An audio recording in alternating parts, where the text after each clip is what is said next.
Donc, c'est un sujet qui est intéressant pour la simple raison que déjà on confond incompatibilité et immunisation. L'incompatibilité entre les époux, elle est très fréquente dans le Rhésus et dans ABO. En revanche, quand on s'intéresse à l'immunisation, c'est-à-dire une incompatibilité avec un test du Coombs positif, elle devient beaucoup plus rare. En même temps, il y a énormément de groupes, parce que assez souvent, quand on parle du Rhésus, on parle de l'antidé. En fait, il y en a beaucoup qui donnent ce qu'on appelle la maladie hémolytique néonatale. La maladie hémolytique néonatale, elle touche pas mal d'enfants. Elle touche 3 à 80 pour 100 000 nouveau-nés. Elle est essentiellement due au Rhésus, bien sûr, mais quand on regarde la bibliographie, malheureusement, il y a un ensemble dans la maladie hémolytique. Il y a lequel, le Dufy, l'ABO, le Rhésus et ainsi de suite. Donc, il y a tout un groupe. Donc, et même dans le Rhésus, il y a un certain nombre de sous-groupes du Rhésus qui sont également inclus dans le truc. Alors, les mécanismes par lesquels, donc, vous le savez très bien que la maladie hémolytique néonatale, c'est un ictère intense avec le risque, c'est l'ictère nucléaire. Et l'utilisation des immunoglobulines, elle provient d'où? Elle est très ancienne. Mais dans la maladie hémolytique, on s'est inspiré de ce qu'on a fait dans les thrombopénies néonatales alloimmunes. On sait que le traitement des thrombopénies néonatales alloimmunes par les immunoglobulines donne d'excellents résultats. Dans les thrombopénies néonatales, on connaît le mécanisme. Dans l'alloimmunisation, on pense connaître le mécanisme, mais il est vraiment jusqu'à présent pas très clair. L'hypothèse, c'est quoi? L'hypothèse, c'est probablement c'est le même mécanisme que dans les thrombopénies. Qu'est-ce qu'on sait? On sait par exemple que quand vous avez une molécule d'hémoglobine qui se casse en deux, elle va donner l'hème et la globine. L'hème, c'est le fer qui va être utilisé et la globine va donner la bilirubine. Et elle va donner l'hème et la globine. La globine, elle va elle-même donner une molécule de CO. Et ce CO, il va se fixer à l'hémoglobine pour donner la carboxyhémoglobine.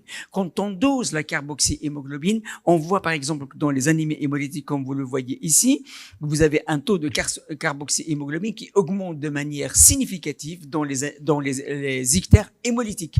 Alors que quand vous prenez les autres ictères, la carboxyhémoglobine n'augmente pas, même avec des ictères très intenses quand il n'y a pas d'hémolyse. Ce qui fait que quand on va traiter par les immunoglobulines en dosant la carboxyhémoglobine, donc on va voir, et quand vous traitez, vous avez une baisse de la carboxyhémoglobine. Donc vous avez une réduction de l'hémolyse, et c'est comme ça qu'on s'est dit probablement que ça agit par la protection des globules rouges qui sont déjà coatés, donc qui sont déjà chapeautés par les anticorps maternels. Donc c'est probablement le même mécanisme que dans les thrombopénies néonatales. Ça, c'est une étude assez ancienne de 1962 qui montre, vous voyez en bas, tout à fait en bas, vous avez à ce moment-là des taux de bilirubine qui sont faramineux, c'est en milligrammes par décilitre. Donc, vous multipliez par 10 pour avoir les milligrammes par litre. Vous voyez que de ce côté-là, vous avez le taux de carboxyhémoglobine qui est très très bas. Pourtant, avec des taux de bili qui sont énormes, mais ce sont des ictères non hémolytiques. En haut, vous avez des taux de carboxyhémoglobine avec des taux extrêmement élevés. Donc, la carboxyhémoglobine n'augmente que dans les ictères hémolytiques. Ça, c'est un schéma juste pour vous dire que les immunoglobulines sont utilisées depuis très, très, très longtemps. Quand on a regardé sur des études randomisées, contrôlées, des enfants qui sont traités par les immunoglobulines pour un ictère hémolytique, vous avez deux catégories. Ceux qui répondent et ceux qui ne répondent pas, malheureusement, comme dans toutes les thérapeutiques. Donc, ceux qui répondent, ils ont un taux de carboxyhémoglobine qui baisse, et ils ont un taux de bilirubine qui baisse, et ils ont moins besoin d'exsanguinotransfusion, moins besoin de durée de photothérapie intensive.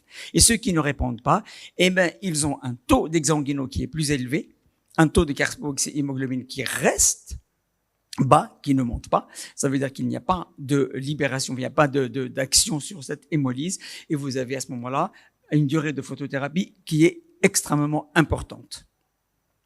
Donc, l'utilisation des immunoglobulines est assez ancienne. Cette étude de 1992, qui est la même chose prospective sur des enfants qui ont des ictères hémolytiques, elle montre quoi? Elle montre, la partie en bas, vous avez EVIG, vous avez à ce moment-là les enfants qui sont traités par les immunoglobulines. On a un taux de bilirubine qui sont vraiment très très bas. Au bout de quelques heures après le traitement, 6 à 8 heures après le traitement, vous avez une chute de taux de bilirubine bilirubine avec presque pas d'enfants. Donc, ça diminue pratiquement de 70% le risque des exsanguinotransfusions. Alors que pour la population contrôle, vous avez un taux de bilirubine qui n'a pas tellement changé. Ça veut dire que les immunoglobulines, elles réduisent probablement le taux d'exsanguinotransfusion. Au moins, il y a un élément qui est assez intéressant, c'est qu'elles réduisent, elles reculent le délai de l'exsanguinotransfusion. Une fois que vous les avez utilisés tout de suite, puisque vous n'allez pas éliminer les anticorps, vous allez juste les neutraliser. Les anticorps sont restés là, ce qui fait que l'avantage, c'est que vous avez un ictère intense à 3 heures du matin. Si vous utilisez vos immunoglobulines, vous allez gagner quelques heures, 6 à 8 heures, le temps de pouvoir faire une exsanguinotransfusion à 10 heures ou à 11 heures du matin ou la chihaj. Donc ça, c'est au moins cet avantage-là. Je vous dis ça pourquoi? Parce que quand on regarde, par exemple, les recommandations de l'association africaine, non, l'Académie américaine de pédiatrie, qu'est-ce qu'elle dit? Bien sûr, elle dit que quand vous avez un taux de bilirubine supérieur à 250 mg, c'est un taux qui est quand même assez élevé parce qu'on commence le traitement à partir de 200 mg par la photothérapie. Ça devient une urgence médicale. C'est-à-dire que quand on vous propose un enfant d'un autre centre pour un traitement par photothérapie intensive, vous avez un taux d'ictère de Billy comme ça, il faut que l'enfant passe directement dans votre service pour bénéficier d'abord de la photothérapie, du contrôle et de l'exsanguino s'il le faut, ou bien des immunoglobulines. Il ne faut pas passer par les urgences. C'est une recommandation de l'Académie américaine de pédiatrie. Et puis, vous voyez, ils recommandent l'utilisation des immunoglobulines à la dose de 0,5 à 1 gramme par kilo à utiliser en 2 heures si le taux de Billy est supérieur à 200 à 300 mg par litre. Si si le taux de bilirubine se situe entre 20 à 30 mg de la fourchette de l'exsanguino. La fourchette de l'exsanguino, c'est 250. Et si votre enfant se situe dans la fourchette à 20 à 30 mg près, ça veut dire entre 220 et 280. Dans ce cas-là, vous pouvez commencer les immunoglobulines. Mais pas avant. On va voir pourquoi. Pas avant. Pas avant parce que, là je passe pour gagner une petite seconde. Pas avant parce que nous n'avons pas démontré de manière significative que les immunoglobulines marchent à tous les coups. Et le coût, au sens coûté, des immunoglobulines est très cher. Donc c'est pour cela que ça n'a pas été recommandé de manière, je dirais, systématique. Et on va voir à la conclusion que ça sera ça. Alors, est-ce que ça marche à tous les coups? La réponse est non. Cette étude randomisée qui est faite à Amsterdam en 2011, vous voyez, ils ont inclus 80 nouveau-nés qui ont tous une maladie hémolytique Rhésus. Il n'y a pas d'ABO dans ce cas-là. Et ils ont fait une étude randomisée en double aveugle contrôlée versus placebo. Parmi ces enfants, ce sont des ictères extrêmement sévères. Vous voyez, la moitié avait une transfusion in utero. Ça veut dire qu'ils ont commencé leur hémolyse in utero.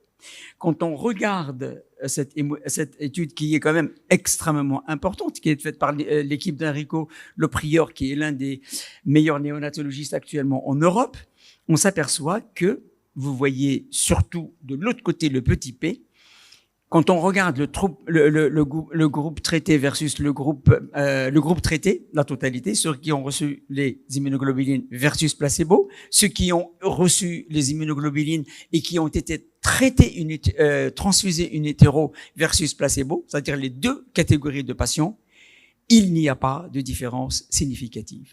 Et donc le groupe cette étude européenne, qui est quand même multicentrique, elle dit quoi? Elle dit il n'y a pas d'indication de mettre les immunoglobulines de manière systématique dans les ictères intenses d'origine par hémolyse Rhésus. Encore moins dans les ABO. D'accord? Ça, c'était en 2011. 2018, il y a eu une méta-analyse qui a été publiée dans le Cochrane Database de 2018. Qui a revu à ce moment-là 37 études randomisées contrôlées ou bien des études de cohorte. Qu'est-ce qu'elle montre? Elle montre qu'il y a un bénéfice à utiliser ces immunoglobulines, puisqu'elles réduisent, vous voyez le signal qui est quand même en faveur du traitement par les immunoglobulines, elles réduisent le taux de bilirubine, elles réduisent la durée de photothérapie et surtout l'indication des exsanguinotransfusions.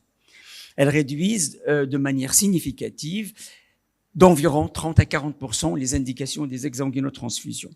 Elles réduisent également la durée de photothérapie, elles réduisent la durée d'hospitalisation et ainsi de suite. Sauf que quand on regarde les études qui sont faites dans cette méta-analyse par Lieberman, vous voyez les études, elles sont d'abord assez anciennes d'une part, et d'autre part, vous voyez le mélange, il y a l'ABO, il y a le Rhésus, il y a les deux, il y a des équipes qui ont inclus que l'ABO, d'autres, quand je mets positif, ça veut dire inclusion, négatif, ils ne sont pas inclus. Il y a certains qui ont inclus les ABO plus le Rhésus, d'autres qui ont inclus que les ABO, d'autres qui ont inclus que le Rhésus. Et puis, ils ont tous, bien sûr, des immunisations. Ils ont la RAI tous positifs. Et vous regardez aussi les doses. Vous avez des enfants qui sont traités par 1 gramme kilo, 0,5 gramme kilo, 0,75 gramme kilo. Et certains sont utilisés de manière prophylactique quand vous avez le IS de prophylactique. Et quand on leur pose la question, est-ce que ces enfants-là ont été transfusés in utero, c'est-à-dire des formes sévères, la plupart ne savent pas, ne figurent pas dans le dossier. Ça veut dire quoi? Ça veut dire que ce sont des études qui sont extrêmement biaisées sur cette méta-analyse. Ça veut dire aussi que la population est très hétérogène. Et quand on regarde les data, le nombre de patients qui sont inclus, ce sont des patients c'est des petites cohortes de entre 80 et 130 malades maximum. Donc il n'y a pas eu des cohortes extrêmement importantes. Pour conclure, donc, il y a cette étude de 2022 qui donne des recommandations internationales, enfin, en tous les cas, elle propose des recommandations internationales en disant, il n'y a pas d'indication à mettre les immunoglobulines de manière systématique dans les incompatibilités Rhésus. Par contre, quand vous avez une hémolyse très importante, on sait que ça réduit l'indication de l'exsanguinotransfusion, ça retarde l'exanguino, ça c'est de manière certaine. Ça veut dire, comme je vous ai dit tout à l'heure, si vous êtes à 2 heures du matin ou à 3 heures du matin, indication des immunoglobulines, oui, ça vous permet de gagner 8 heures jusqu'au moment où vous allez organiser l'exanguinotransfusion. Dans l'ABO, il n'y a pas d'indication de mettre les immunoglobulines parce que les indications de l'exanguino sont rares et surtout, ça ne marche pas tellement. Voilà, c'était la conclusion à laquelle je voulais arriver et j'espère que le message passe.